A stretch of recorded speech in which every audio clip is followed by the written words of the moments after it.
Number one FanGraphs baseball podcast. It's StatCast and Stat Blast. TOPS Plus when the stats need contrast. Zips and steamer for the forecast. Hello and welcome to episode 2354 of Effectively Wild, a FanGraphs baseball podcast brought to you by our Patreon supporters. I'm Meg Rowley of FanGraphs, and I am joined by Ben Lindbergh of The Ringer. Ben, how are you? Well, our plan for this week was to front load our podcasting to avoid big news later in the week. We thought, we'll get ahead of the trade deadline and then we won't be overwhelmed with news. And then we've just stumbled into quite a big baseball news day. Yeah. This day has it all. Do we talk about Hall of Fame inductions? Do we talk about the guy who hit 4 homers? Do we talk about the Aaron Judge injury? Do we talk about Bryce Harper getting in Rob Manfred's face? Yeah. Do we talk about the latest wrinkle in the possible pitch fixing scandal? I guess the answer is yes. Probably we talk about all of those things. I don't even know where to begin, but you were just watching the Ichiro induction ceremony. So should we start there while you're just off the good vibes of watching one of your baseball heroes having his big moment in the sun? I just think that it is a really kind of remarkable thing, all told, that the Seattle Mariners, a franchise that has largely been marked by failure, right? Failure to reach the postseason for long stretches, failure to reach the World Series ever, has these guys in its history who are important not only to the franchise, right, who are not only franchise icons, but are just baseball icons. They're guys everyone knows. Like, you know, you say one of my favorite players. I mean, sure, but like one of everyone's favorite players. Yeah, other than the one person who left him off their Hall of Fame ballot, which if we're feeling generous, and I am, because I just listened to Ichiro's speech and it was great, and I just enjoy him so much, and we'll get into some of the particulars here, but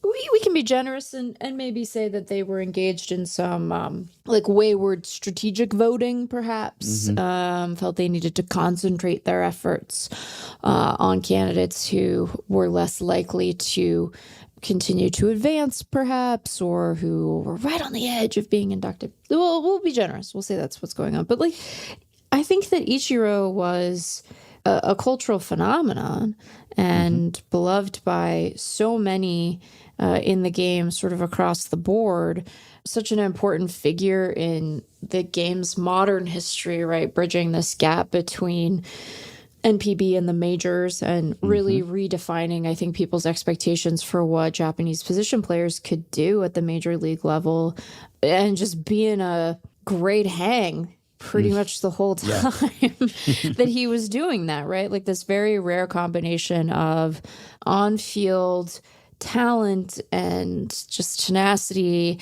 and then, you know, a personality that I think he was careful to sort of give us windows into sort of at his leisure, and kind of left people wanting more in that regard. But I think that what stories we do have from him and of him are just tremendous. You know, I just think it's a really cool thing when a player like that gets their moment to shine. You can just see every time you watch these ceremonies. This is part of why I insist on there being a reverence for Cooperstown, not only for its position as one of the guardians of the game's histories, but as a site that is holy to so many, including the guys lucky enough to sort of walk through the door and have a plaque on the wall, right? And including Ichiro himself, before he was a member, he had a reverence for that place and the game and its history. Yeah, and so I think that, you know, you see him up there giving this great speech and sort of marking, you know, different chapters, offering his appreciation for the many people who helped him to get to the moment that he was in, and doing it with sort of characteristic humor, right? Just being like genuinely funny. We give ball players a hard time for not being funny, and Ichiro's funny, you know? And he's sort of come full circle in terms of like where he is in the American baseball context, because, obviously he starts in Seattle. He has his brief tenure with the Yankees. He has his brief tenure with Miami, which was very humorously rendered in his speech. But he's just like around now. He's like at T-Mobile all the time. I think he and his wife live in Seattle full time now.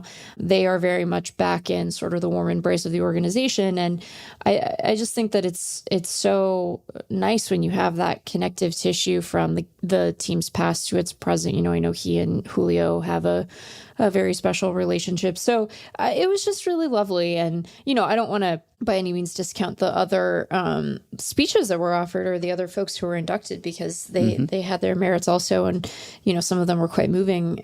But also it's just, this is one of my guys. And to your point, it is funny. It's like, my guy. It's like, all right. Yeah. Wow, what a hipster. You heard of this Ichiro guy? I think he might be pretty good.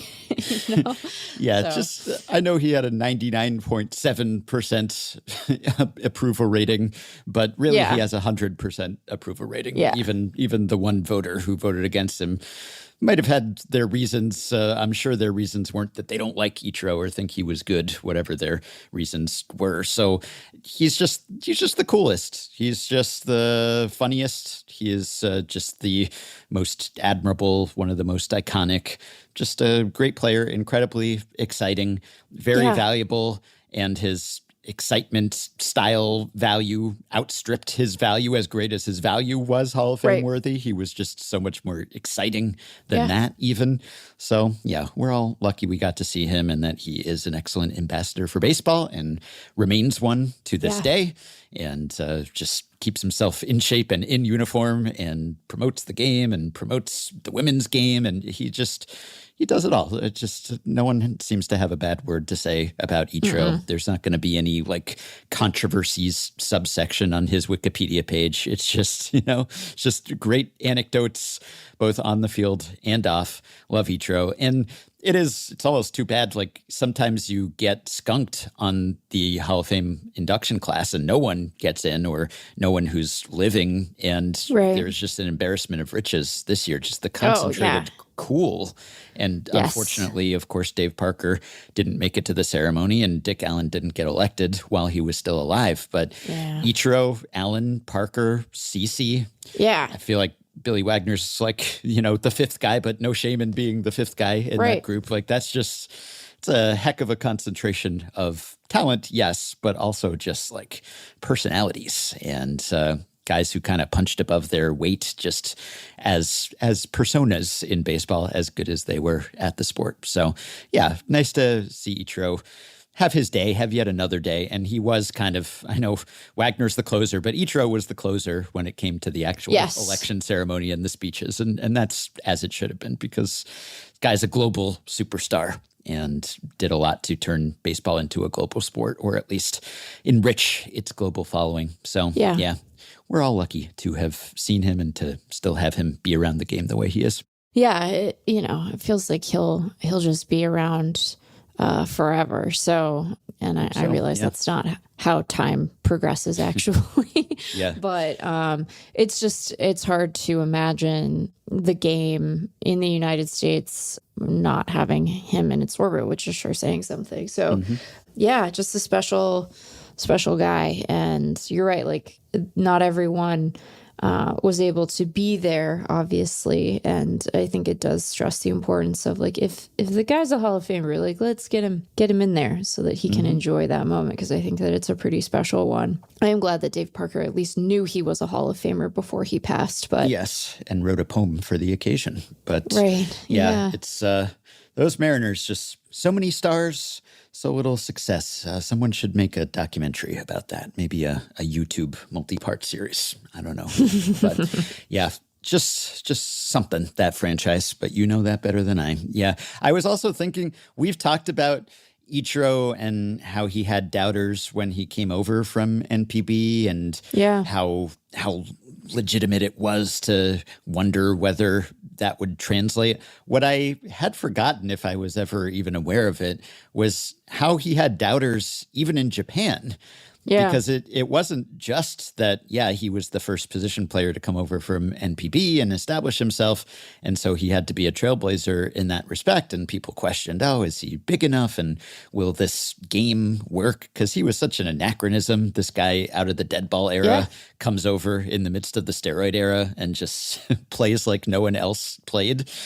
But even when he was in Japan, he was a 4th round draftee.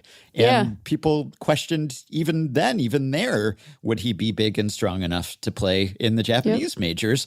And then his first couple seasons, granted he was still a teenager, but obviously preternaturally talented. And his first manager questioned whether his unorthodox hitting mechanics would work. Because, you think of Ichiro, okay, he has sort of, there are certain stances that are associated with Japanese players, pitchers and hitters. But even by NPB standards, his whole hitting style and just kind of get a running start, that was kind of unconventional even there and then. And so he was kind of up and down in the minors over there. And it wasn't until his team got a new manager that he just they let him run literally, and he established himself immediately as a great player. So he had to overcome some resistance. Yeah. Even there, it wasn't just racism / xenophobia / just he was the first of many. And so maybe there'd be some natural skepticism. It was also just he was one of a kind basically everywhere he went. So the best. Love you, Ichiro. Yeah, the best. Yeah. Very special guy. Mm-hmm. Okay. Well, that was a nice, warm, positive note on which to start this episode. So which labor battle / injury / scandal do we cover now? I don't know where to go from here. Maybe we can catch up on Kurtz, because I think it's very amusing in retrospect that we were talking about Nick Kurtz when we were talking to other Ben on Friday afternoon, hours before Nick Kurtz went off and had one of the best offensive performances ever in a single game. We were talking about how there just weren't really standout rookie performances this year. And we gave Kurtz his due, and we noted, gosh, he's sure hit well lately. And maybe he's even the front runner now, taking over for Jacob Wilson in the Rookie of the Year race. And then, man, just absolute fireworks on Friday. That was something, because 4 homers, 6 hits, double and a single in there, tied Sean Green with 19 total bases, most ever. Definitely best single game rookie batting performance, but up there in the conversation for best ever with no qualifiers. And now, since he came up, and really especially since like late May, he's been basically the best hitter in baseball. He's been like right up there. And he looks the part. He's huge. He's a giant. He hits the ball super hard. He hits the ball at optimal angles. He's been incredible. So he has certainly distanced himself now probably from Wilson, his teammate, from just about anyone else in that pack. If he keeps this up, then this really is a legendary rookie season, and that was a legendary performance. Yes, and, he almost got another home run. Yes, he did. Yeah. Like, he was very close. Now, am I right to remember that his final home run of the evening came against a position player? You are right. Yeah, I was going to bring this up. So it wasn't in Sacramento, so you can't cry minor league park. Caveat, doesn't count. It was in Houston. And you can't even cry Crawford boxes, because it wasn't really a product of that. His home runs, they would have been gone anywhere. They were emphatic. Yeah, and he has power to all fields, and he showed it in that game. But it is true. So he almost had 5 homers. The one that was off the wall, the double, I think StatCast said it would have been out of 6 parks. And that's not the first time that a 4-homer guy has almost been a 5-homer guy. I know that in Lou Gehrig's 4-homer game, he came very close to a 5th. In Mike Cameron's 4-homer game, to invoke another treasured Mariner, he almost had 5. And so I guess it's just a matter of time. And maybe it will happen sooner, or it's more likely to happen because of the position player pitcher caveat. Now, that you can kind of ding him. I mean, I'm in the mood to just celebrate what a performance that was. But there is a slight taint to it, as there was in Ohtani's great game last year when he went off in the 50-50 game. The last homer was off a position player pitcher. And I guess you're just going to get that these days, because if you are going for a 4th home run, then odds are your team is probably winning by a lot. It's probably late in the game. And so odds are pretty decent that you're going to be facing a not real pitcher in that final plate appearance. And that ups your odds of hitting that fourth homer. But it does also lead to what you just did, which was, it was a position player pitcher, that's how I think about it too. It does detract a little. I guess it's not like you were ever getting the cream of the crop in the late innings in a probable blowout, but sure. There's a difference between mop-up man who's an actual pitcher and outfielder who's moonlighting as a pitcher. So I guess it's good that it's more likely that we get these extreme performances, but it's also bad that there will be this slight, but to it. Look, it's still a remarkable single game offensive performance, position player or no, and I feel comfortable saying that.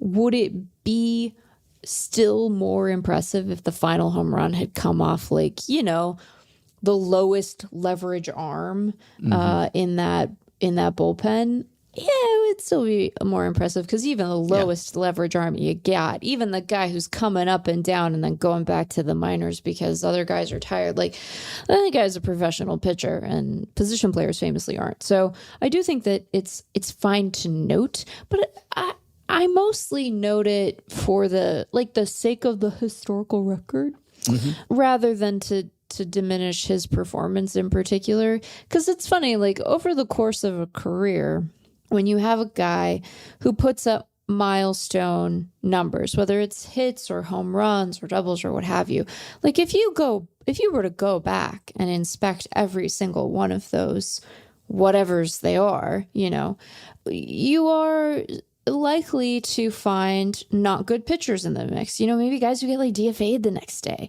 You might find a position player or two in there, right? You might find a guy right before he blows out. You might find a guy as he's blowing out. You might find the lowest leverage of Ben's, all of the various low leverage whoever's. Yeah. And so I think anyone's record subjected to that kind of scrutiny, you're going to find at bats where you might say, well, this one was, if we were to apply a degree of difficulty index number to each at bat, right? Yeah.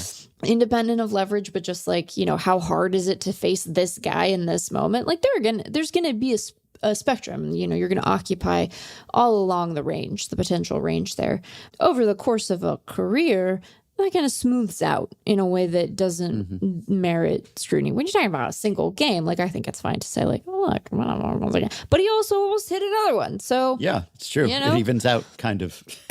And it was phenomenal. He just looks, well, mostly, I think that we can all agree that the most important part of Nick Kurtz's fantastic performance, both over the last couple of months and specifically on Friday night, is that he's making me look very smart, Yes. And really, what else are we here for other than that?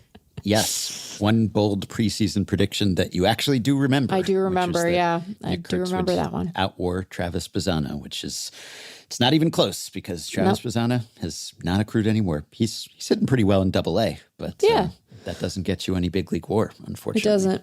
No.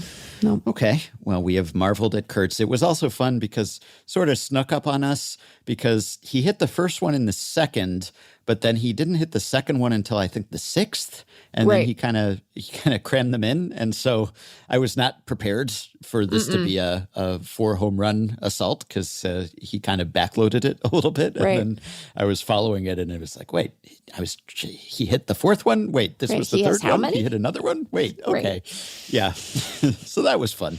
Yeah. All right. Nick Kurtz. Well done. Well done. Yeah. Okay. Now, I guess we should talk about another American League player who has also had a big bat this season, but will not be wielding that bat for the time being because Aaron Judge out of the lineup on the IL. He has a flexor strain in his elbow. Could have been worse. It's not no tear. UCL. They say UCL's okay, as we know. No UCL tear. Sometimes flexor strain can be a prelude to something more serious with pitchers, at least. But this was good news. I guess this qualifies as good news once you heard that he was not playing, that he could not make throws, that his elbow was hurting, that he was going for imaging. This was not the worst case scenario. But It's not a great scenario when you're the Yankees and you've been struggling and you've been surpassed in your division and you depend on this guy as about as much as any team depends on any one player. And he's going to be out. They've said it could be maybe the minimum, but I'm going to take the over on that. Yeah. And whenever he does return, assuming that his return proceeds smoothly, he's going to have DH for a while, right? Which means that we might get Giancarlo Stanton back in the outfield, which that's an adventure. I hope his lower body will survive that experience. But this is a blow to the Yankees, a team that's already been reeling a bit. And obviously a blow to Aaron Judge's MVP campaign. This is a boost to Cal. I'm not touching that. I'll go there. you can say all you want about that, but I do not want anyone to get the mistaken impression that I am in any way happy about this, because I'm not. The game is better when Aaron Judge is playing, and I want to be on record about that. So you are right to say that when we were thinking of ways in which there might be a shakeup in that race, even though Cal has been tracking very well, obviously hit more home runs over the weekend. Yeah, up to 41 now. Yeah, kind of, wow, Cal. Yeah. Wow, Cal. But, I think one of the potential avenues for him really making it a neck and neck sort of endeavor was a potential injury to Judge. And we were careful to say then, and we'll say again now, that like we didn't want that, and we don't. So I don't want it, Yankees fans. Don't put it in the newspaper that I was saying that I did, because I don't. It's a bummer. And, hopefully it will be. I think I tend to agree with you, a fellow non-medical professional, that it just seems likely that he will need at least a little longer than the minimum stay. And then obviously we'll have to see how he progresses once he's back in DHing, but hopefully it won't be too terribly long that he's out. But I don't know, man. I don't know if Ahmed Rosario and Ryan McMahon are gonna be enough. I think they might need to make some bolder moves now. McMahon did have a big hit, got the Yankees a win, or helped them get one. But yeah, Rosario, the latest acquisition by the Yankees, he's a good guy to have around. Sure. I don't want him to be, as you would say, a load-bearing Ahmed Rosario, I guess. No, but definitely not. If he's a fill-in, if he's a super sub, super utility type, he's well cast in that position. Sure. He can be a league average-ish bat, and he can play a bunch of positions, maybe not at an elite level, but he can stand out there, which is maybe more than Giancarlo Stanton can do. So sure, that's a good addition, good depth guy, but yeah, it's not going to make you feel that much better about losing Aaron Judge. And then you hope that when Judge returns, that A, he won't be out that long, that B, it won't affect his bat that much when he returns, the rust plus whatever soreness he might have. And then, if he's DHing, even if he's really raking, that does affect his capacity to compile WAR, which would have some bearing on, the Yankees winning, but also on his... most importantly on that, I would imagine, from his perspective. Probably, but also on his MVP case. And look, we talked last time about the enigma of Spencer Jones, and hey, when will he get a shot? Yeah. Could this be the impetus? I don't know. I assume they'll try other things and not want to rush him. But if he keeps raking and he is an actual competent outfielder, and, they want to get Stanton's bat and Judge's bat in the lineup, but how good is Stanton's bat at this stage? Right. So you might think that Spencer Jones's will be better. I don't, Stanton, he started slow this year. He's come on, on the whole, he's hit very well.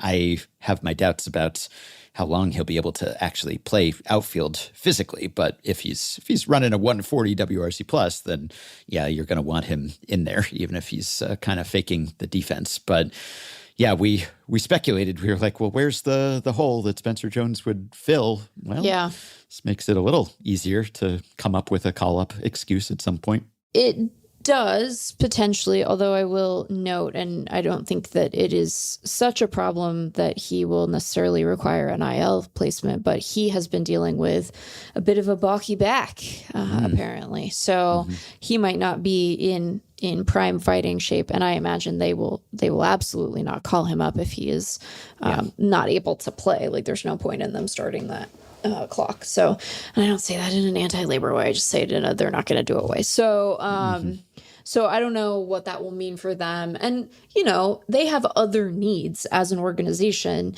And if they feel confident the Judge is going to be back, particularly if he can do more than just DH at some point, even if right now they're going to have to cobble together an outfield, I imagine that they will sort of bow to those other concerns rather than like a fill-in outfielder. But who knows, you know, they might get a wild hair in them, and then all of a sudden, you know, because they're more accepting of wild hairs now. Yeah, that's true. Although Ryan McMahon still shaved when he showed up. I don't know if anyone didn't tell him or what, but yeah. That's tryhard shit. Sorry, Ryan. Come on. You know what? You didn't ask to be there. You don't have to acquiesce to these people. Don't. What, you think that the good people of New York don't like some stubble? No, that's not just a Colorado thing. Come on. Would amuse me very much if Aaron Judge went down and the Yankees just called up another 6'7" guy. They were just like, yeah, we had another one. Delightful. It would be so funny. It's like, what? You think we're out of these? Yeah, we'll never run out. Just have him wear Judge's jersey. It might hang a little loosely on him, but less so than on most people. So yes, yeah. But Cal, at last check, according to FanGraphs WAR, at least, which accounts for framing, he's only about half a win behind Judge as it is, because Judge has slumped a little. Don't know whether he's been hurt at all by the flexor, but Cal's continued to hit. He's up to 41 homers, as we said, and he's a catcher and a good defensive catcher. So. And he plays all the time. He does. Yeah. He has like neck and neck plate appearances wise with Aaron Judge. Two behind at the moment. Yeah. The other thing about Judge is that not only is he somehow seemingly getting better with age, but he's getting more durable with age. So that's another reason why this stings, because he had kind of conquered the sporadic unavailability that plagued him earlier in his career. And hopefully this is not super serious, but that's been a big part of why he's been so valuable. Not only is he basically Barry Bondsing, but also he's just been a staple in that lineup, and they sure need him to be. But yeah, if you're Cal, I don't know whether Cal cares that much about the MVP race, but if you're kind of handicapping that, then you're thinking, well, Judge going to miss 10 days minimum and also be DHing for some indeterminate point beyond that. So that's going to help Cal close that gap, if not pull ahead, if he continues to hit, which is, of course, the big question. Can he defy the tendency towards catchers losing a little late in the season when they wear down? And can the Mariners weather that if it were to happen? So suddenly that race even more exciting than it was. But we do wish Cal well, but also wish Judge well here. It's a good outcome either way. The thing about it is that I can't really speak for Cal Raleigh, so this is speculation on my part. But just in terms of my understanding of him from the way he carries himself and kind of talks about things, like I imagine that he would take greater satisfaction from winning the MVP, having bested Judge on the field, right? And them having both been available for him to do so. Now, injuries play a role in awards races all the time. So it's not like we look at those and go, oh, well, you know, it's not really an MVP win because the other guy got hurt. It's like, you know, availability is a skill and or at least an important attribute, even if it's not one. And a lot of Judge's injury stuff in the past, at least the most serious of it, has been fluky, right? Like, it's not his fault that the wall at Dodger Stadium was designed the way that it was. But I think it is just a remarkable thing to think that the guy who might end up, even injuries aside, playing the most is a catcher, just because it's so hard and you get so tired and you lose your legs. Yeah. Like, from a hitting perspective, like being crouched like that, never mind all the ricochets and balls in the dirt and what have you. Like, it's just, I imagine, really hard to get in your legs. Yeah. And he's done it, well, a bunch, and specifically 41 times. So. Yeah.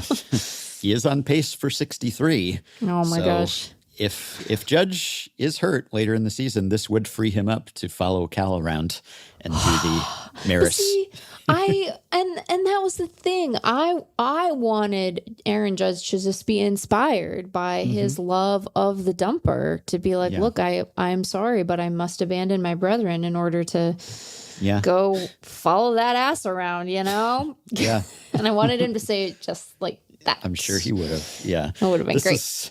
It is one of the nice things about baseball, also one of the frustrating things about baseball, that you can have these great individual standout seasons, as Mariners fans know well, without it leading to team success. And granted, the Mariners have rarely really bottomed out. Okay. Their lows have not been that low, but compared to recently, some of the lows we've seen. Yeah, they've had some bad teams, but generally not the worst. And Correct. They have been in contention more times than they've actually made the playoffs, which in some ways is more frustrating. We've had that conversation before, but it's one of the nice things I think about baseball, that any one player can't make a team or sink a team, but Judge has come as close to making or breaking the Yankees in the past few years as really any player can. And that's, I guess, one of the lessons of Ichiro and Cal, is that you can't single-handedly propel your team to the top, but Cal would be the first Mariners MVP since Ichiro back in his rookie season, back in 2001, which was obviously a season when they won a lot of games. Yeah. And surprising number of games. It did kind of come out of nowhere that they were like best regular season team of all time. So that's another little feather in Ichiro's cap that they did that. I can't believe that some people didn't have faith. I mean, that sounds like a you problem. After some of their total surprise. Other superstars had departed via one method or another. And suddenly Ichiro comes in and 116 wins, and they were, a couple tough losses away from just inarguable, maybe best regular season team of all time. So, yeah, that was quite a wild season. But point is, you can have a bunch of great individuals and still just, it's not enough to put you over the top, which it's frustrating sometimes when someone is stuck on a terrible team. Right. But I still would never say that they wasted someone, even as frustrating it is as someone like Felix just never gets to pitch in the playoffs at all. And as fans of the sport, we are deprived of that, let alone Mariners fans. But also, you still got the joy of a Felix day, or Ichiro, which was every day when he was with the Mariners, or Cal this year. And that's tougher to quantify, but that's almost as much, if not as much, why we're there, why we're watching. Oh, yeah. Well, and those guys end up being your guys in just such a profound way, because they feel like you've been given, a life preserver in the middle of a sea of suck. Yeah. That's nice to have one of those. You're like, oh, I'm not going to drown in this abomination. It'll be, well, maybe not fine, but better than it would have been otherwise. And that's sure something. All right. Should we talk about working class hero Bryce Harper, Bryce Norma Ray Harper, just going toe-to-toe, jawing at the commissioner, Rob Manfred, according to a report by Jeff Passan. So Hannah Kaiser at the Bandwagon had reported that things got a little heated, a little contentious when Rob Manfred met with the Phillies recently, and she talked to Nick Castellanos, and she didn't get all the details. Castellanos, didn't want to dish completely, but it was clear that there were some strong words expressed, but that it didn't quite come to blows. But now we find Seems out like it was close. Yeah, it came closer than I would have thought, evidently. So I guess I'll read from Passan's report here at ESPN. Quiet for the majority of the meeting, Harper, sitting in a chair and holding a bat, eventually grew frustrated and said if MLB were to propose a cap and hold firm to it, players, quote, are not scared to lose 162 games, end quote, sources in the meeting told ESPN. Harper stood up, walked toward the middle of the room, faced up to Manfred and said, "If you want to speak about that, you can get the fuck out of our clubhouse." Manfred, sources said, responded that he was not going to get the fuck out of here, saying it was important to talk about threats to MLB's business and ways to grow the game. And then evidently Castellanos diffused things and tried to pivot to asking other questions. So this is part of Manfred's tour of all teams. And we talked about this recently because Manfred just essentially stated what his strategy was, which was, I want to try to divide the players here. Yep. I think the MLBPA is vulnerable. There's discord between the higher earning players and the younger, lower earning players, and I can drive a wedge between them. He was very explicit about this strategy. Yeah. He also has a program of ambassadors or alums, MLB veterans who are kind of working for the league, and the PA has had some concerns about that potentially swaying some impressionable players. So here's Harper speaking not softly and carrying a big stick, just standing up to the commissioner in this meeting where I think Hannah reported that Manfred had danced around the words salary cap. He had not actually said the phrase. Perhaps he's not even really allowed to get into specific bargaining points, but clearly talking about that, advocating for that, probably trying to say that the players could have had a better deal or could have a better deal. We know exactly what his tactics are, thanks to his broadcasting them. So Harper, kind of a quiet season for him. I mean, he missed some time, but when healthy, he's been very good again. He's, just pencil him in for a 140 WRC plus year in and year out, and says something about how great he's been that I could call that kind of quiet. His career has really sort of settled into a consistency because early on, he had injuries and he would kind of ping pong back and forth between MVP, best hitter in the league, and not that great. And now he is just really good year in and year out, not quite an MVP type guy because he's playing first base and everything, but just a great player, just padding a Hall of Fame resume.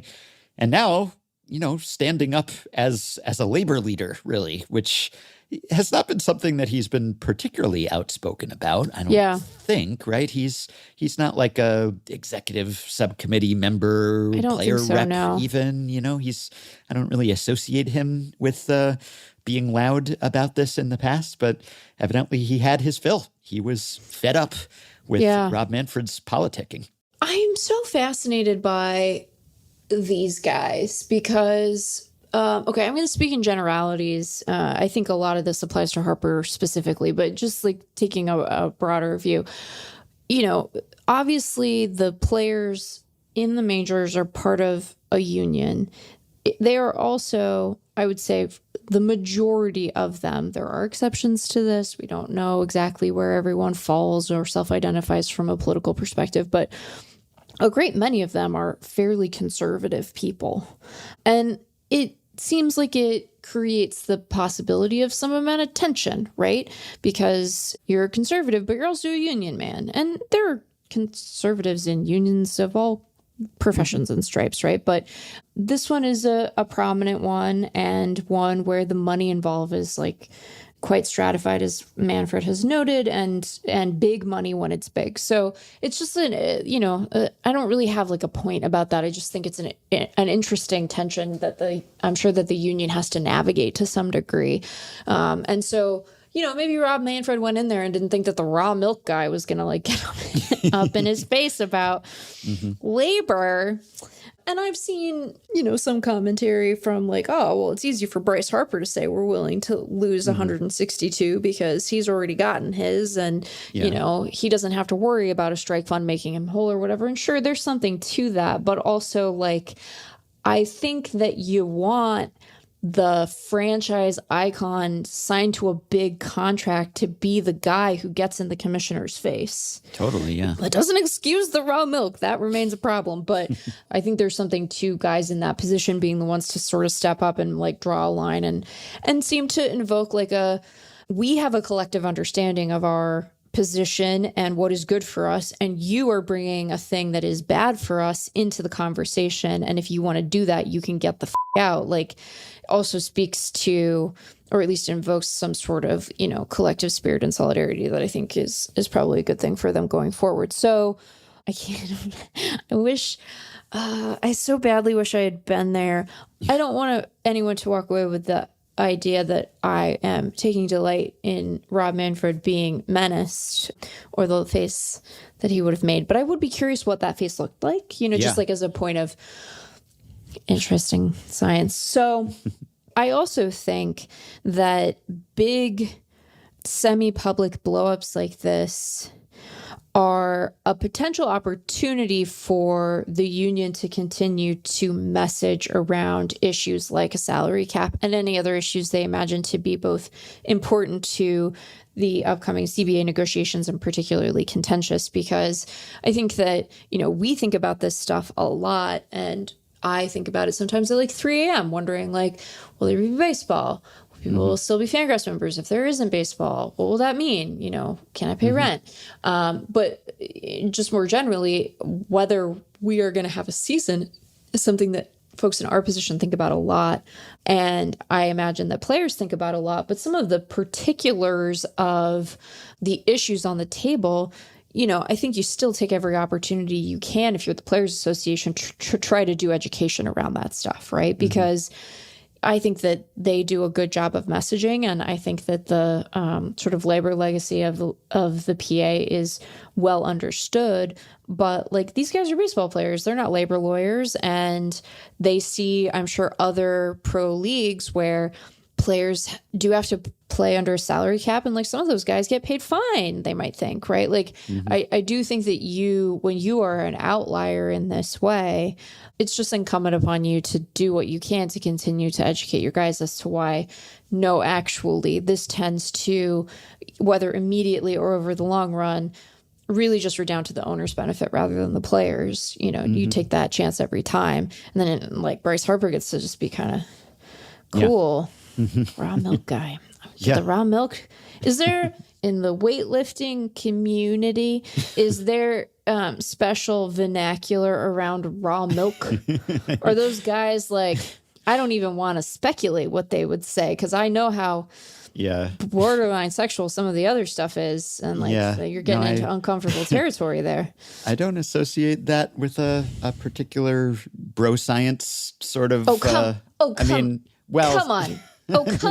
Ben. I think it's bigger than bro science. I don't know. Well, it's a shockingly large problem, candidly. Yes. So, but I'm not sure that it's specific to fitness or bodybuilding, as far as I'm aware. Though I'm sure that there are those who do engage in it. It seemed to be something that Harper was doing ostensibly for nutrition or health or something. But whatever or something. His motivations. I'm just saying that, like, it's not just the Liver King in that Venn diagram, And I don't know for a fact that the Liver King is a raw milk guy, but don't we, can't we? Don't we feel comfortable making that guess? Doesn't that feel like a raw everything guy? I mean, the primal lifestyle or whatever it is, which is mostly just or whatever gobbling it inordinate is. amounts of all sorts of PEDs. But yes. Anyway, Manfred. I was thinking that Harper, in some ways he's an imperfect messenger, because I guess Manfred could try to use that to deepen his wedge and say, sure, Bryce Harper, he's up in arms against this. He got paid, but what about you? And there was a statement that Scott Boras gave to Evan Drellick at The Athletic. And Boras, who's Harper's agent, said, young players need to talk with veterans like Harper. Harper has been fighting the consequences of caps his whole life.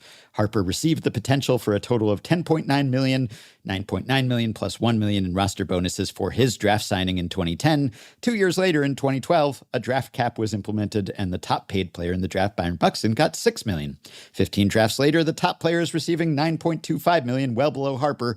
Harper knows what caps can do to players' rights, especially young players. And that's true. I guess Harper got his. He got in under the wire. But, he was a top pick, big bonus, big contract that I think he has certainly earned, but still, it's a lot of money. So you could say, oh, he's not like us. He's kind of in the 1% of baseball players. But also, he is exactly the sort of leader in the clubhouse, guy who's accomplished a lot in the game, who other players probably respect, look up to, would be fired up by his passion about this issue, because that's something that any union is always fighting, just kind of complacency, apathy, uninformed members who just don't really understand what's at stake and haven't been through some labor battles before and might not understand the history of it all. And meanwhile, you have Manfred, who's this accomplished labor lawyer and who's been in those trenches for decades at this point and has that kind of continuity and institutional knowledge and everything. So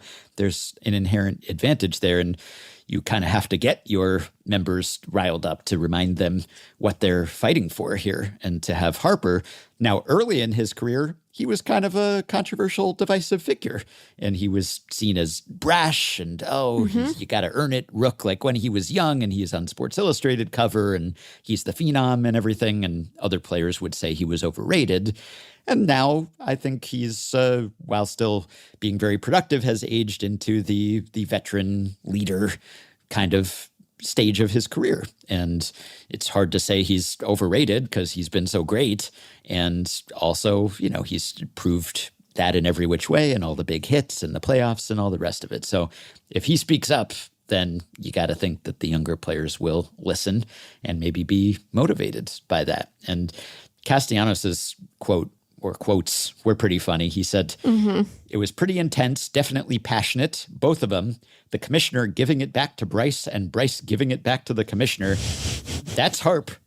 He's been doing this since he was 15 years old. It's just another day. I wasn't surprised. That Phillies clubhouse, they must have some fun times in there. It must be. I just think that, we've been spending all of this time lamenting the fact that Nick Castellanos, obvious designated hitter, has to play the field with such frequency. And I think we've been fundamentally misunderstanding his role. He's not a DH or an outfielder. He's a philosopher king. And surely that is his most valuable position. Yeah. I mean, he gets dismissed as a himbo, not dismissed, but embraced also. I was going to say, I think that people have a great deal of affection for the Phillies himbos, all of them. Yes. And there are several. But you wouldn't necessarily expect profundity or a deep grasp of labor issues to be coming from the himbos. But the Phillies just, they do it all. They just really best of both worlds, I guess. They contain multitudes. The himbos are union men too, They will stand with their brother on the line. That's sort of the thing here. I had another thought, but it's escaped my brain. Maybe it'll come back. Well, I'll read you another Castellanos quote in the interim. He said, Rob seems to be in a pretty desperate place on how important it is to get this salary cap because he's floating the word lockout 2 years in advance of our collective bargaining agreement expiration. That's nothing to throw around. That's the same thing as me saying in a marriage, I think divorce is a possibility. It's probably going to happen. You don't just say those things. Yeah. You know what? Philosopher King Castellanos is right on the money. Yes, he does have a point there. I think he has a point there. I've recovered my thought that had flitted away, and now it has come back and landed on my finger like I'm Snow White. I think that as it pertains to Harper and whether he is an appropriate vessel for this sort of thing, I do think that it's fair to offer sort of an incomplete grade on that question, because I think the moment as it is set forth right now is, hey, stand up in that room until the commissioner can go themselves. And that's your opportunity, right? That's what's in front of you in the moment. A year and a half from now, what might be in front of him, or 2 years from now, God forbid, what might be in front of Bryce Harper as an opportunity is generously giving to the strike fund so that they can hunker down and continue to fight for a contract that they think is fair. So, Bryce, you might have to walk softly and carry a big stick, but mostly yield a big pen, like to sign a novelty check. I don't know if they would probably have him sign a novelty check for a strike fund. That might seem a little tacky, that might not. But there will be other opportunities for leadership that veterans who have made a good deal of money might need to rise to. But for now, I think it's fine for him to stand there and all around to get the fuck out of the clubhouse. I think there's something to the notion that, like, I don't think there's anything objectionable about what he said. I think that if we had more Bryce Harper's, not the raw milk part, but the like standing up to management part, like maybe it would be better for American workplaces more generally.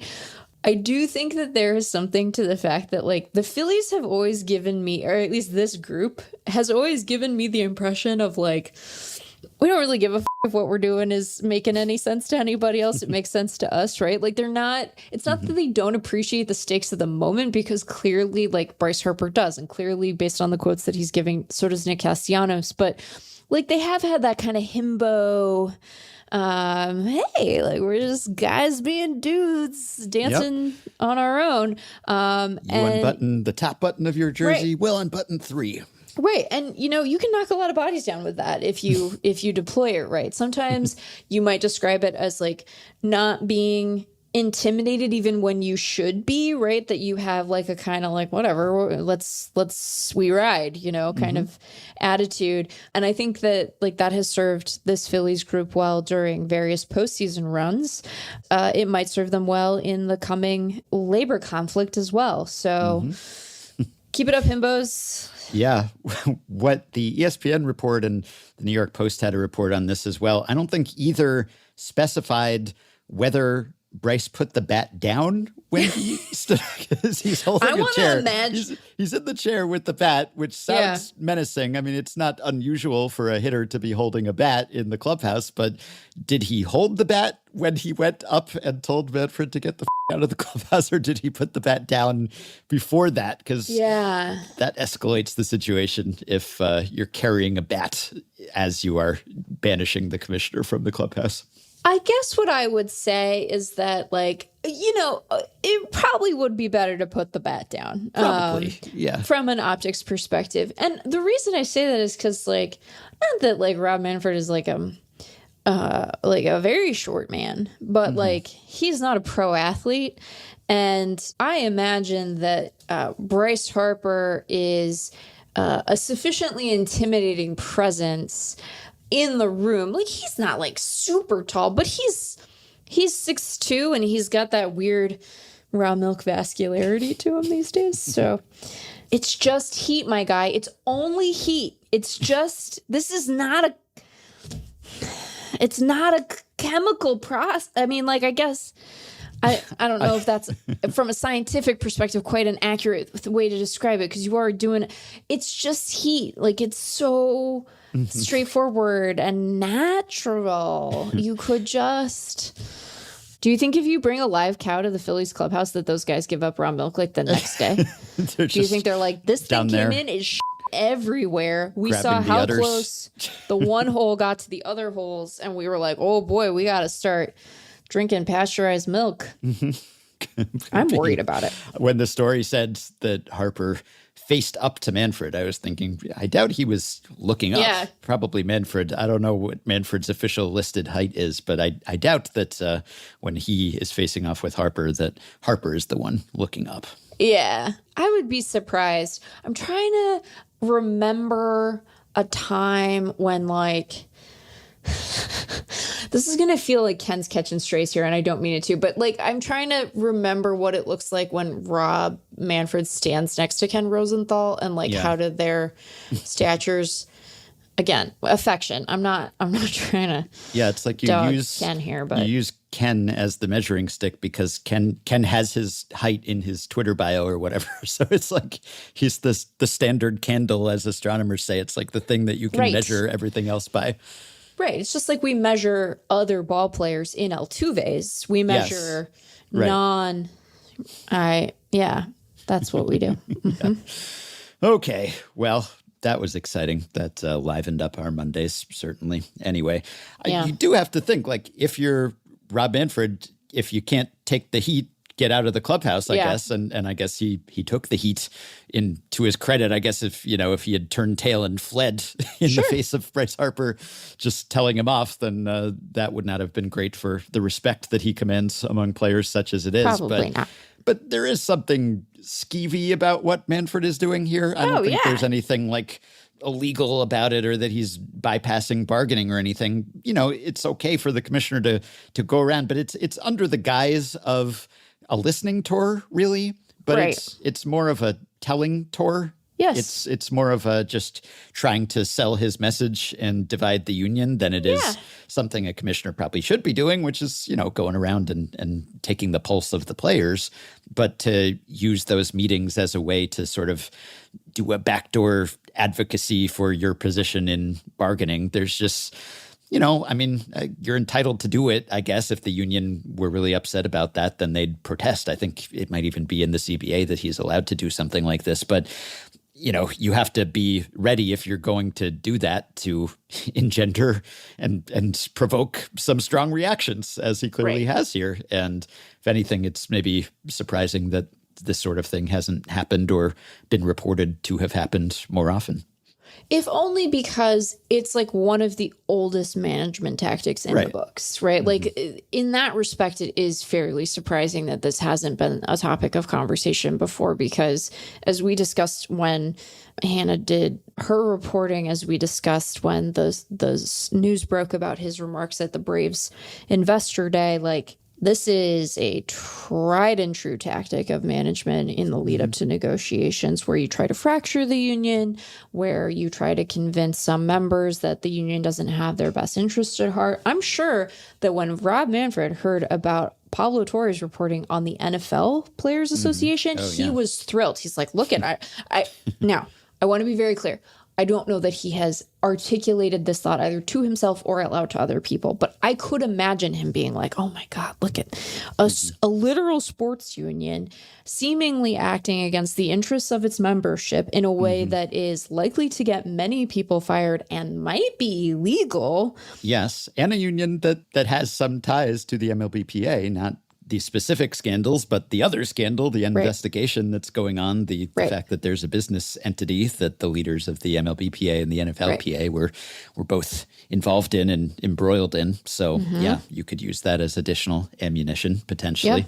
I just sent you a Blue Sky post from Andy Koska, who covers the Orioles, and reported on Monday afternoon that there was an actual cow inside of Camden Yards. Is this like a Chick-fil-A promo or something? I think so, probably, because, it looks like... because there's a Chick-fil-A There's a sign there. But, the Phillies not in town, so it's seemingly not Harper or raw milk related. Look, it's not enough for them to have the cow in Citizens Bank. They need to bring the cow into the clubhouse. Yes. And then they need to close the door.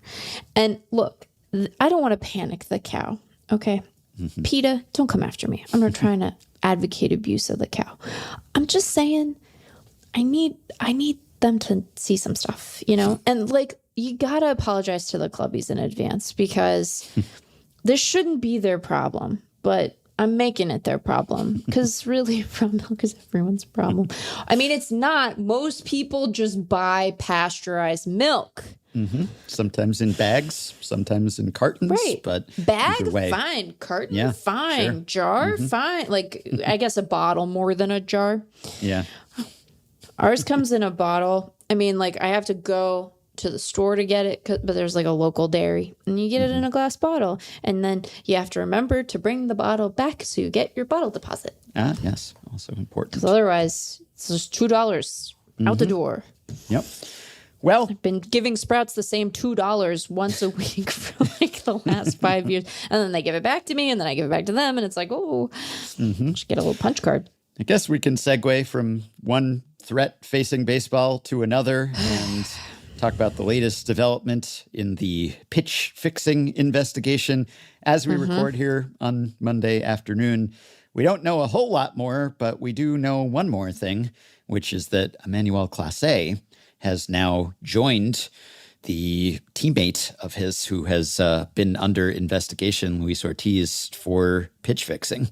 So he's on the same paid disciplinary leave And we have not heard any details about Clase or what he is exactly under suspicion of, but this is part of the probe that Ortiz was already enmeshed in, and it doesn't seem like it's a good sign that this is extending to another member of that bullpen, and a more notable member, of course. I mean, I guess Ortiz wasn't in the bullpen, but pitching staff regardless. So this is concerning, and a name that more people know. And I guess Clase, this reminded me that he had a PD suspension, a steroid suspension back in 2020, which had slipped my mind. But now there's this, which as of yet is not a suspension, is nothing proven, nothing publicly alleged, but pretty concerning that this is a second one. And now what we're getting is just more widespread suspicion. I saw people sharing GIFs and videos of Clase spiking a pitch, which similar to those Ortiz pitches that were reported to be the source of the suspicion. First pitch of a plate appearance, low leverage, just nowhere near the strike zone. And I hope that we're not going to get to a place where every single time a pitcher spikes a pitch, we all raised red flags. There's a conspiracy here. But that's part of the danger of this, is that for all we know, it could be pervasive. I mean, we hope it's not. We hope that when there's suspicious betting activity, that's flagged and found and prevented. But it does contribute to the perception that perhaps things aren't on the up and up, because pitchers miss the strike zone by a lot of the time. So nothing unusual about that. But this brings a new valence to it, where you're watching and you're thinking, was that on purpose? Suddenly that's a subtext that in the vast majority of cases will not be the actual text. But even if it just makes you think of that, that's bad enough. Yeah. I want to make mention of, so I did not record his comments at the BBWA meeting. So I want to be clear that I'm paraphrasing here, but at the BBWA meeting in July, this is still July, in Atlanta, that's a more useful descriptor.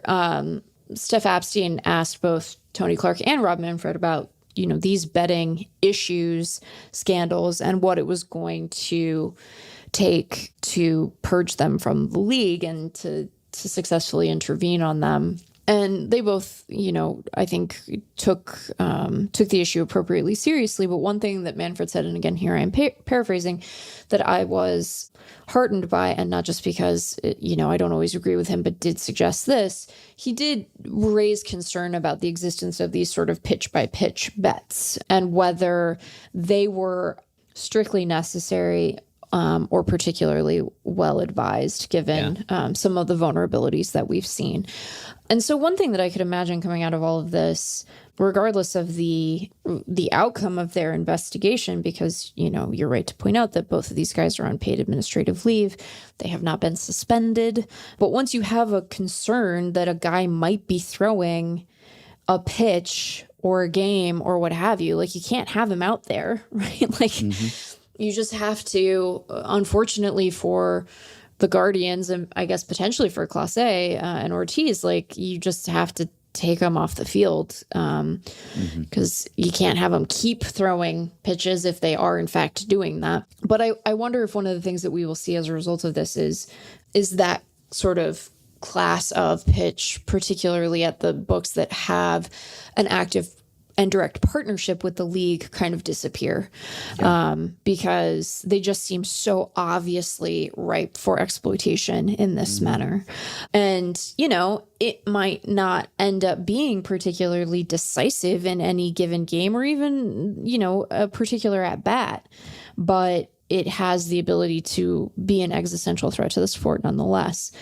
I've been going back and forth this morning on whether I'm of the opinion that, this particular kind of bet obviously is facilitated by not only sports betting being legalized in so many jurisdictions, but also in, the app just allowing you to make bets quickly, right? That kind of micro transaction. They were like, they're done playing Candy Crush, so we must get them to bet on sports. Obviously, the technology and the regulatory environment facilitates those bets in a way that, I won't say that they didn't happen before at sportsbooks. I don't honestly know. I imagine did, but they probably were a small percentage of the overall action on a given game, just because like you have to be there to do it, right? I don't know if you can do it quickly enough if you're not able to do it from your phone. So all of that to say, like, you know, this particular kind of vulnerability is certainly being exacerbated by some of the technological advances, quote unquote, of our current moment. But I just wonder, it makes me wonder how much betting or behavior with an aim to affect the outcome of a bet was going on that we just didn't know about, you know, and that we have a much better feel for in some regards, or potentially do, because of the monitoring. And I'm not saying that like, oh gosh, these benevolent sports books, but like this is, you know, we've talked before about how this is one of the actual benefits of there being formal partnerships with the league, and there being sort of above board infrastructure for this stuff, because, you know, you can go back and say, there was weird action on that for what it is. So I don't know, maybe we've been naive this whole time, but once you know something, you can't unknow it, you know?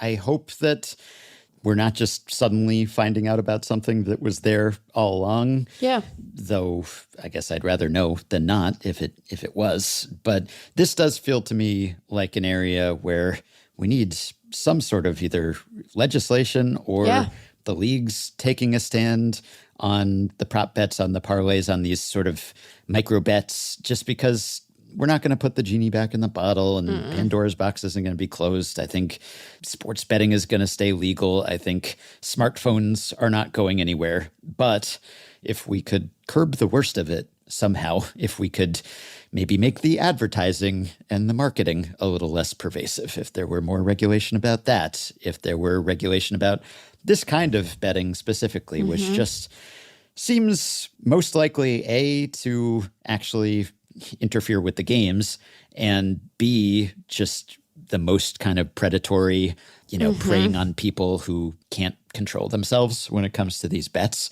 It just seems like the most likely to get out of hand. That plus the more predatory behavior on the part of the sports books when they have like dedicated, you know, VIP services where they basically hound you if you stop betting and try to ensnare you again, even though they're well aware that you might have problematic betting patterns. That's basically catnip to them, and they want to get you hooked again if you somehow manage to kick the habit. So even if you win for a while, they ban you as if the game wasn't rigged enough already.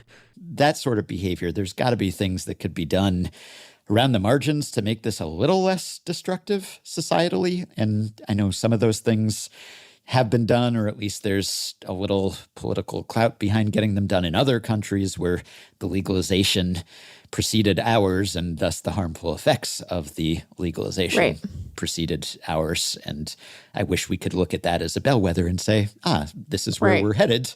Let's learn a lesson and skip all the pain in between. But of course we won't. But, you know, just like hopefully something, just some of the worst, most toxic aspects of this. And obviously the athletes are fed up with the amount of abuse and death threats and messages that they're getting constantly about props and parlays and all the rest of it. There's got to be something just to curb the worst of this kind of behavior.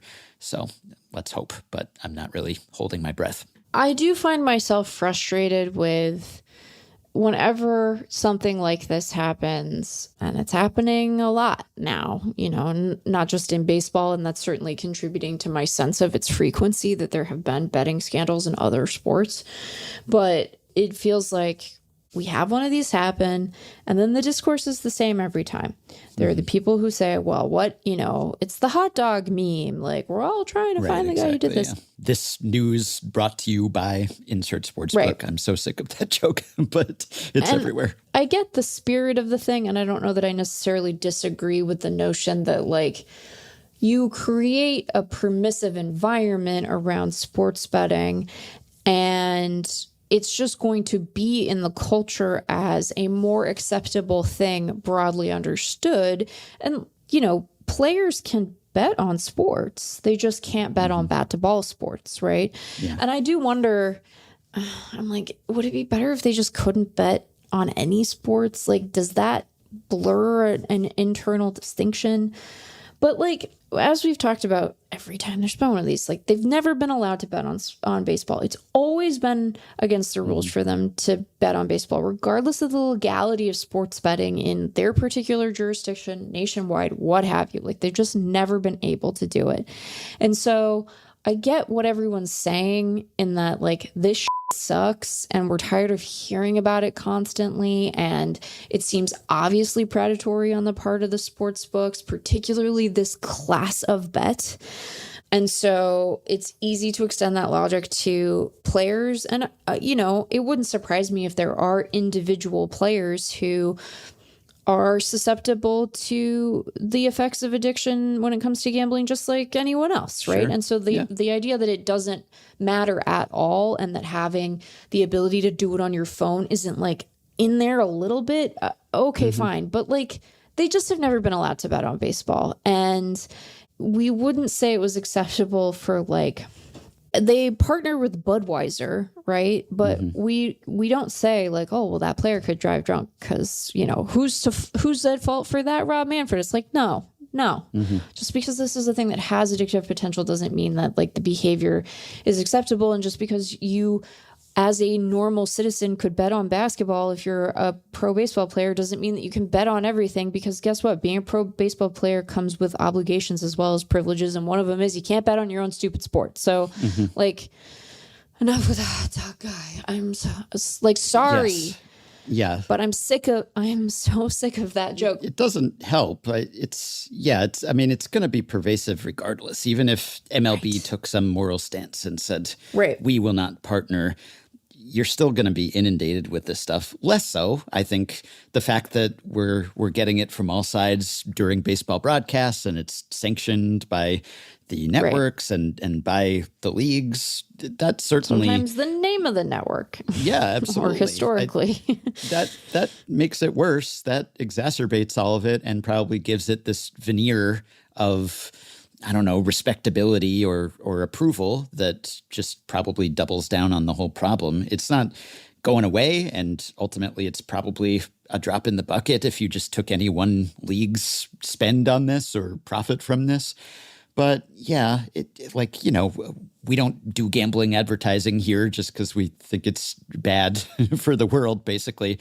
MLB, I don't really expect them to make moral stances like that. It's nice when they do every now and then, or when they are pressured into doing it, even if they then walk it back. But it's just like, I guess on some level, the leagues felt like, well, we better get ours because everyone else is going to get rich off of this. And it's not like MLB was necessarily at the forefront of lobbying for legalization. MLB kind of dragged its heels, I think, relative to the NBA. And it was more like a cause and effect, like it's legalized. Okay, well, I guess that barrier fell. And then do you expect them to pass up the millions or billions or whatever it amounts to? Be nice if they did, but no one else is going to do that. No other big business probably is going to pass up that revenue. And I don't know if they tell themselves, well, if we do get on board, then we can monitor it more closely. And thus it will be better this way. And yes, we happen to be profiting, but also this is good. This is making the best of the situation.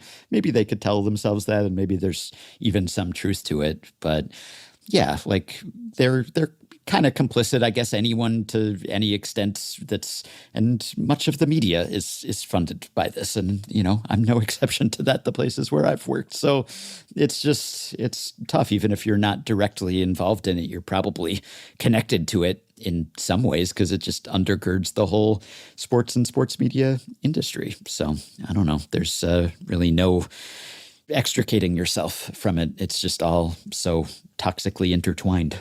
Yeah, I think that there probably is something to the notion that they are able to engage in tighter monitoring as a result of the partnerships with the books. I don't know that that's would be enough of a reason for me to do it, but I don't know that that's a completely bogus argument that they would make. But look, like we're not done with these, The incentives are too profound for some. The ease with which you can do it is too loose given these, outcome-driven prop bets. And I think that we're just going to have enough of these. Now, I do think that, if Emmanuel Clase and Luis Ortiz did this, they're done. Yeah. Right? And enough lifetime bans come down, and that maybe moves the needle. Now, that doesn't preclude, unfortunately, the existence of, say, a bad actor trying to threaten or cajole a player into doing something like this. But I do think that there are disincentives at the same time that there are incentives.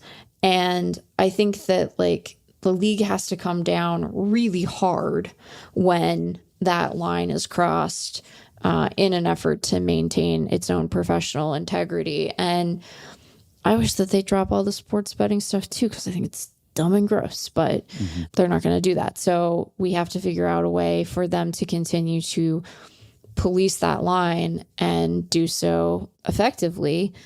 And the other thing about it is the consequences don't just extend to the team. This is going to blow up part of Cleveland's deadline strategy, right? They can't trade Clase now.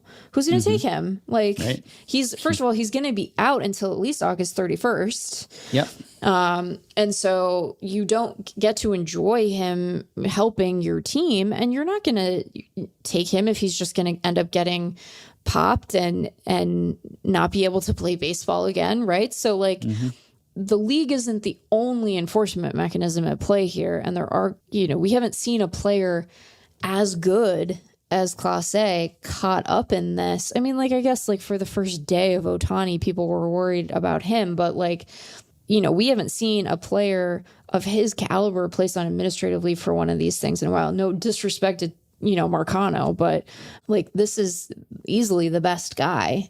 And he was likely to wear another team's uniform next week if it weren't for this. Yeah, and he's had a decent season, not as good as he was last year, obviously, but if you look at the peripherals... Better lately. Yeah, better lately, and not so different from what he was the last couple of years if you look at his XFIP or something.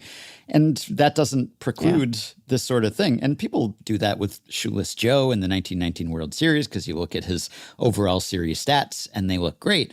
But if you do a deeper analysis and you look at what he did in high leverage moments, well, it turns out that actually he came up empty in all the big spots. Is that a complete coincidence given everything that is known about what he actually admitted to? That whole case has just been whitewashed, and there are just so many myths about, him being taken advantage of and everything. And he sort of shaped that narrative after his ban. But you're having good overall surface stats does not preclude you having done something like this. And now people are scrutinizing the percentage of waste pitches that he's thrown on first pitches of plate appearances this year compared to past years. And is this the smoking gun? And is that the smoking gun? And I don't want to have to be doing this with players now. I don't want this to be a new genre of analysis. Let's detect the cheating. I mean, I'd rather the cheating be detected if it's happening, but I'd rather it not happen. So the ideal outcome here, of course, would be that Ortiz and Clase are cleared and cleared in such a way that it's actually convincing that they were innocent and we're all actually confident that they were on the level and this was a false alarm. Great. But if that turns out not to be the case, then you have to have the hammer come down because maybe that does dissuade another player from doing this, because how much money can be in it realistically? That's one of the things I'm curious about. It's one pitch and you can't bet a huge fortune on this because it's going to be even more suspicious. Obviously, there was enough betting that it flagged some suspicion, but how much money could it be realistically on the outcome of a single pitch like this? And could that actually be worth just you potentially throwing away your whole career if you see that precedent established with a couple of pitchers? So let's hope one way or another. And there have been cases in basketball and soccer recently where players who were under suspicion for something like this were cleared and they were found not to have done something. And that is within the realm of possibility here. But the fact that they keep extending the leave for Ortiz, the non-disciplinary paid leave, and now they both run through August 31st, and it's just extending to another player. Just doesn't seem to bode well.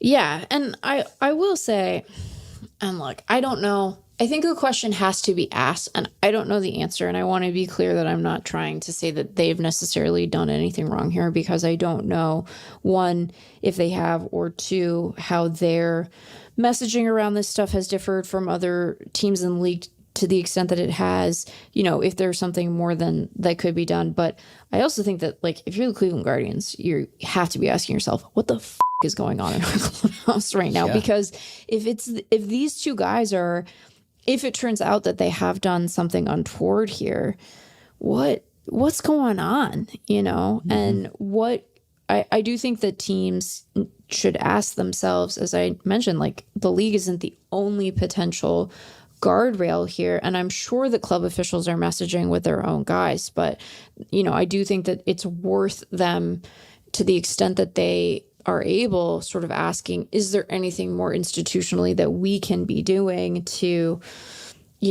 detect, better educate, what have you? Like, I do think that some of the language around players with this stuff can get a little, like, paternalistic. And I'm like, these are grown men, and, like, they've been told mm-hmm. this rule since they entered a pro clubhouse. So, like, I don't want to discount the effect that, like, the addictive potential of gambling can have in situations like this. And I'm sure that if they're, you still have to have a bright line for that rule, but you can have an empathetic response to a person who is struggling with that situation. Yeah. But also some of this is that some of these guys are going to be greedy. Some of these guys are going to be kind of dumb. Like, it's not, we do need to have them take responsibility for their behavior in moments like this, because this is just such an important issue mm-hmm. for the league. And I was, to give another sort of paraphrased quote from that BBWA meeting, this time from Tony Clark. One of the points that he made in that conversation with reporters was, this has always been an area of very heavy education and messaging from both the league and the union. And I think that those parties, as much as we've talked about, Bryce Harper potentially menacing the commissioner with a bat, I think the PA and the league are aligned on this particular question, where they don't want players doing this stuff. It's bad for the game. But one of the things that Clark mentioned was that they are trying to be careful in educating guys, particularly around parlay bets, because sometimes what they have heard is that a guy will, he might have like an eight-way parlay or something. What mm-hmm. are any of you doing? What are you doing? That's a bad idea. That is such a bad idea to do a bet that requires 7 different things to happen. I know. Men, what are you doing? Yeah. It's not all men, but a lot of you are men. One of the things that Tony Clark said was that, like, where some guys have gotten in trouble is, they're placing these parlay bets, and they're maybe not paying close enough attention to each individual part of the bet, right? They're not realizing, like, oh, buried in there is like a parlay on some, he didn't maybe say exactly this, but like a college baseball game, and I can't bet on that. You can't bet on bat to ball, regardless of the sport. Softball is included. I think they include cricket. And you can't do it at any level. And so he's like, and again, this is me paraphrasing him, but he didn't want any of his players to run afoul of the league's rules sort of inadvertently because they're going too quickly through a parlay bet. Now, a thing I would say is that if you don't know what the individual parts of the parlay bet are, why the are you betting a parlay bet? But also, like, it doesn't really matter what the individual bits of the parlay bet are. It's dumb. Yeah. Regardless. Don't do it. Mm-hmm. Anyway, so I think that there have been circumstances, I can imagine there being circumstances where the thing that ends up causing you to run afoul of the rule isn't greed. It isn't, malice. It's not that you have a gambling problem. It's that you're being like an inattentive goof on your phone and bing, bang, boom. Oh no, you've inadvertently placed a parlay bet, and part of what pays it out is baseball. Mm-hmm. So I guess that's a reality that they have to contend with, but that just seems like a good reason to not do parlay bets. So. Yeah. The last thing that occurs to me is that when Ortiz came under suspicion, I think we said, well, he kind of fits the profile of a player who might be ensnared by this or tempted by this, a pre-arb guy who hasn't really been established or gotten paid yet.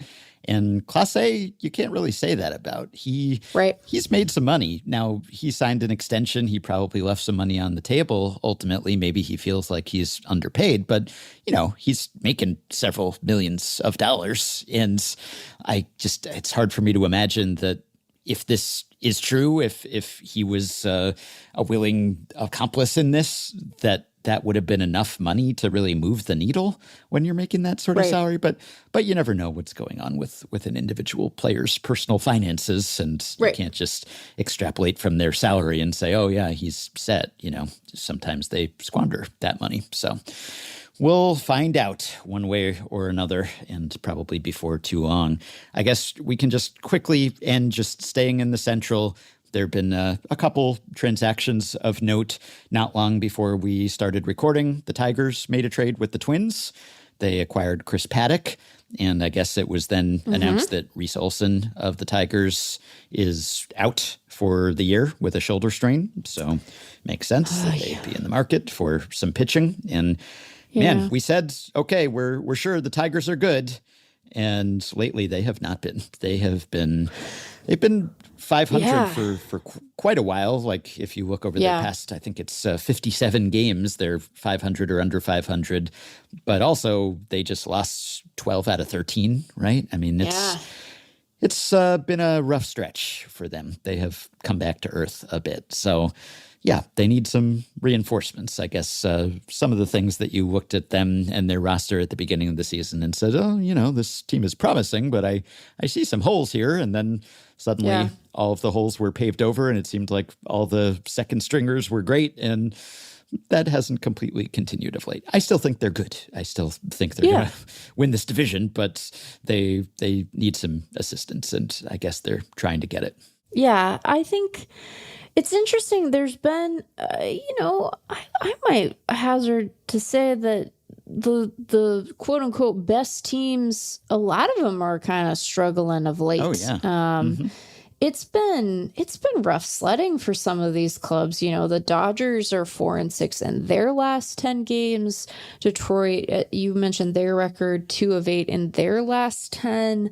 The Blue Jays will never lose again, maybe. And then it's extended down to some of the hopefuls on the wild card side, right? Where the Giants are 2-8 in their last 10, and the Cardinals have just been bad, and the Rays have been bad. They're back down to 500, and they were, at one point sitting on top of that division. So it does feel like things are a little more tender, a little looser at the top than they looked not too long ago. So I don't know. There's still only so many really attractive players. I don't mean how they look. They're all so handsome. But I mean, in terms of the guys who are likely to move between now and Thursday, who are real difference makers and are going to, solidify an important roster spot for one of these clubs. But I imagine the competition for some of those guys, depending on what you need most, might be heightened now. I wonder what the Tigers need isn't necessarily the same as other teams, other than the pitching part. And I don't know, maybe they're very happy with Zach McKinstry.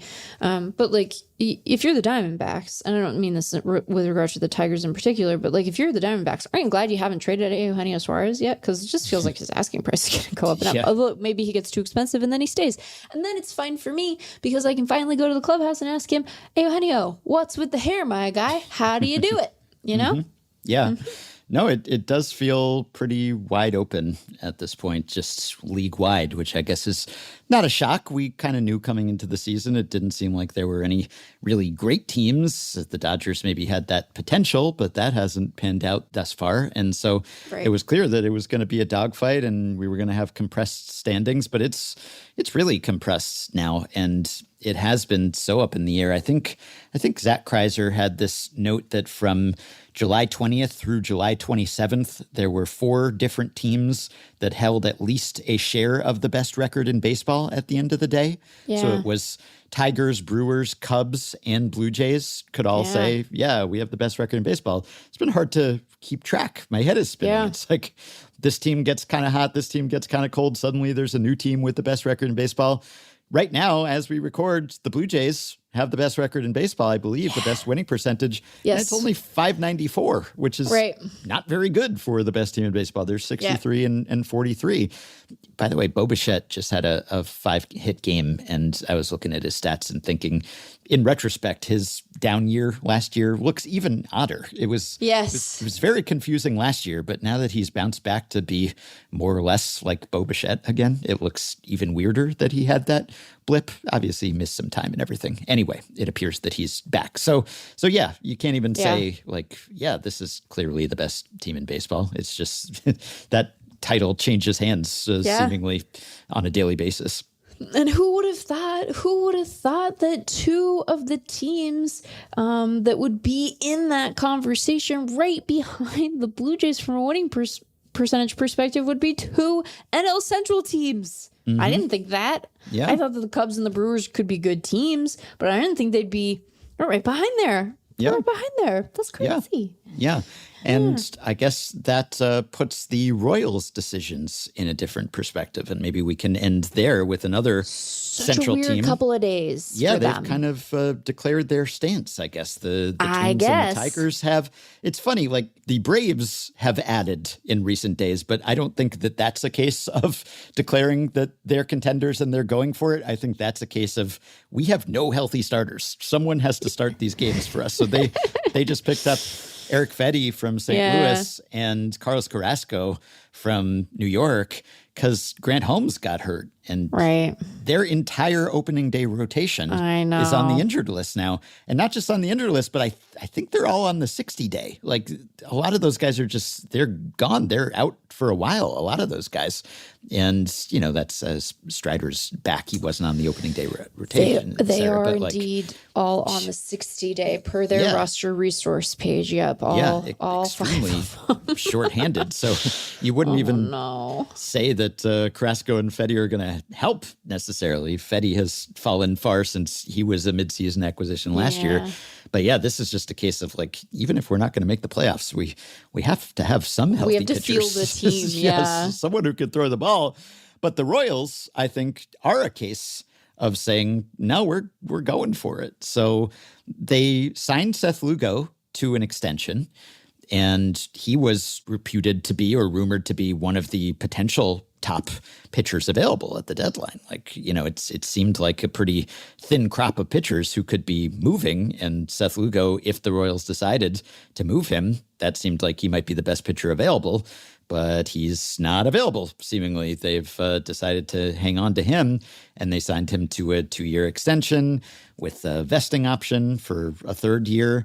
And good for him and good for the Royals. He's been incredible for them, obviously. He's been one of the best pitchers in baseball over the past couple seasons. I think he is 12th in FanGraphs WAR since the start of last season. And Baseball Reference WAR, he's 8th. I think FanGraphs RA9 WAR, runs allowed based WAR. He's 5th since the start of last season, more of a Baseball Reference style WAR. So he's just been great.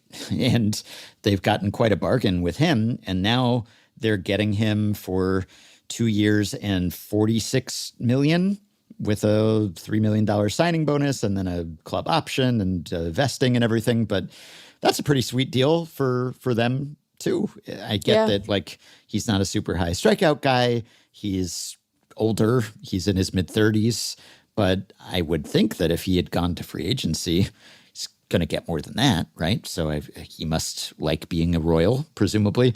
And the Royals have added Randall Grichuk, which I know that's not a major move. It's Randall Grichuk. He's basically been replacement level, but replacement level would be an improvement for that Royals outfield because, man, it has been really rough. They have by far the worst outfield in baseball by WAR this year. And Unfortunately, Jack Caglione has not helped. In fact, he has hurt the situation because when they called him up and we were excited to see what he could do, and he's had his moments and he's had his big Titanic taters, but few and far between. He is a 30 WRC plus in and now 161, he's hurt. And now he's hurt. Yeah, so he actually has the worst WAR of any Royals outfielder. So he was supposed to be the reinforcements, and clearly he had holes that have been exploited. So that Royals outfield on the whole has been negative 3.4 WAR. That is, the Rockies are the only other outfield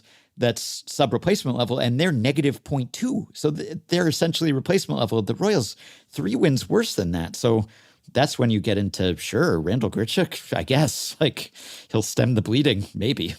He's been a useful platoon player for a number of years. I don't think that he's going to, like, rocket them to the top of the wild card standings or anything like that. But I think that at this point, you just need a guy who can get in there and be useful sometimes, you know? Like, it's not... Yeah. I mean, I guess it's been... it hasn't been as good this year. I don't know. That whole D-backs team is snake bit. But, like, you know, there have been times where he has had... Like, Randall Grichuk last year against left-handed pitching had a 151 WRC plus, you know? He managed a 116 against righties. He didn't do that as often. But, like, you know, he's a useful role player, and I think a good addition. I just find the sum of the moves is kind of confusing relative to where I understand them to be in that race. But also, the entire field is, like, kind of meh. And so maybe they're like, look, we'll just push in and get some guys, and then the chips will fall where they may. I mean, it's not like, you know, the D-backs got like a minor league reliever for Grichuk. It wasn't like the Royals gave up that much, and all they had to spend to extend Lugo was money. So that's fine. You got plenty of money. Yeah, and even if they don't make it this year, they'll want to make it in the next couple of years, and they want to keep Lugo around for that reason. But yeah, they're 4 games behind the Rangers, another team that's gotten fairly hot, tied with the Mariners now for that last AL wildcard slot. So yeah, the picture changes constantly. We were just talking about the Guardians selling, and they're actually ahead of the Royals right now. So it's just, you know, teams reaching different calculuses perhaps, and the Royals are at, I think, 13% playoff odds according to FanGraphs. So yeah, all right. Just, I meant to mention, by the way, that your mention of Grichuk as a platoon guy made me recall that I meant to mention Ahmed Rosario as a potential platoon bat for the Yankees too. He could pair with McMahon, so that's another use for him.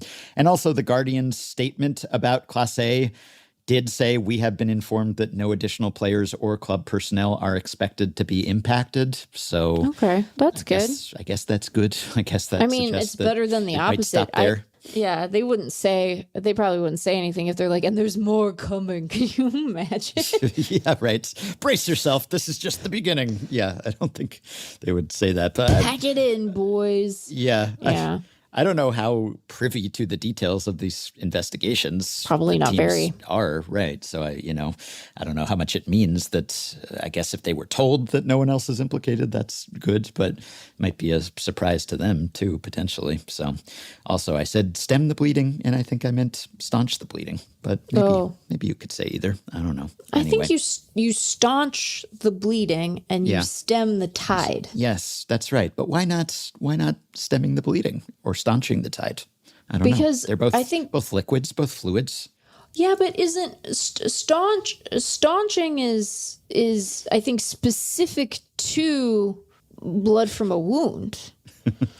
Like, I think the primary definition is to literally stop the flow of blood from a wound. How hyper-specific, though.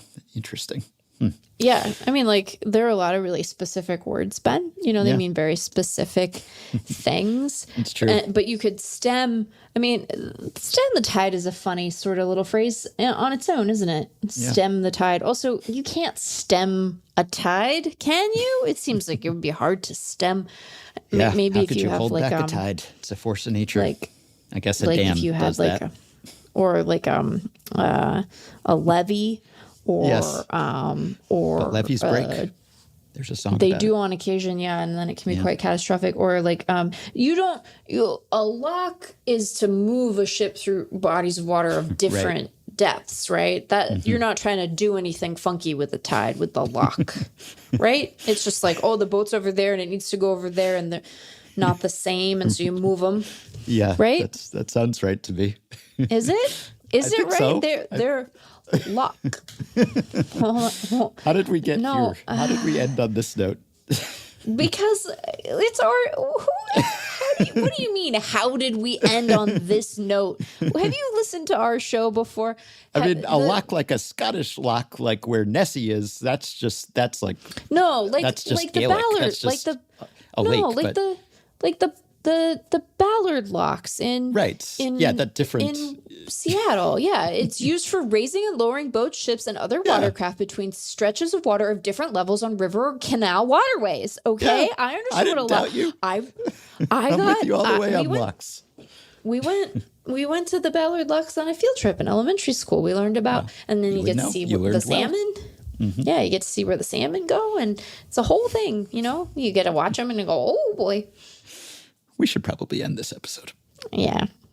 All right. Some news that surfaced after we finished recording more Royals-related pitching developments. Chris Bubich, not only on the IL, but expected to miss the rest of the season with a rotator cuff strain. So he goes from breakout to broken. Bad news for the Royals and their slim playoff hopes, but good news for Rich Hill's hold on the rotation spot. Gotta look on the bright side, people. Silver linings. I am aware, by the way, that only one team surpassed the 600 winning percentage last year, and it was the Dodgers, barely. They were at 605. So this lack of extreme teams is nothing new. It's just still striking after the super team era that we were in before that. Also aware that these bets on the first pitches of plate appearances presumably could be placed before a game. Doesn't necessarily have to be updated in real time as if you were betting on some count that you wouldn't know about before it actually occurred. Guess you couldn't be completely sure of which pitcher would be in the game at that point, though. But some of this could be done beforehand. Not great at any point. What is great is the fact that a lot of people have enabled us to strike this moral stance of not accepting money from betting companies, or any companies for the most part. It's easy for us to say that, but you help put the money where our mouths are. Something sounds wrong about that. What I mean is, you enable us to be high-minded about this by making the podcast pay off for us in other ways. And if you want to be part of the contingent that does that, the subset of the listenership that makes it possible for everyone else,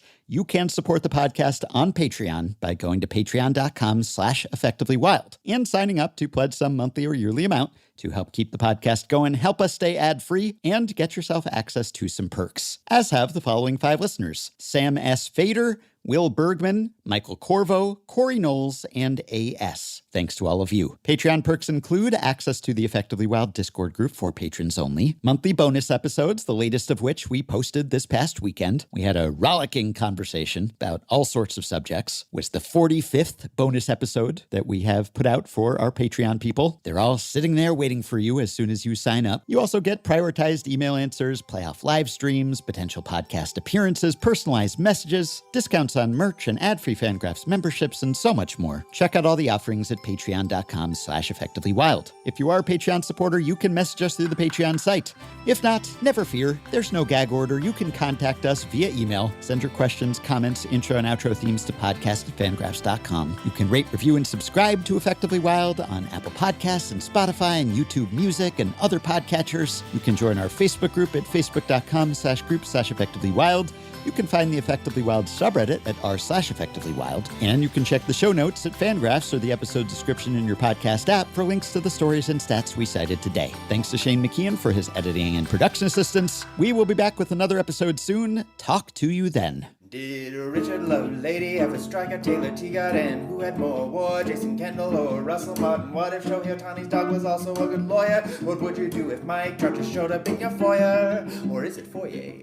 Find out on Effectively Wild. Find out on Effectively Wild. Find out on Effectively Wild. Today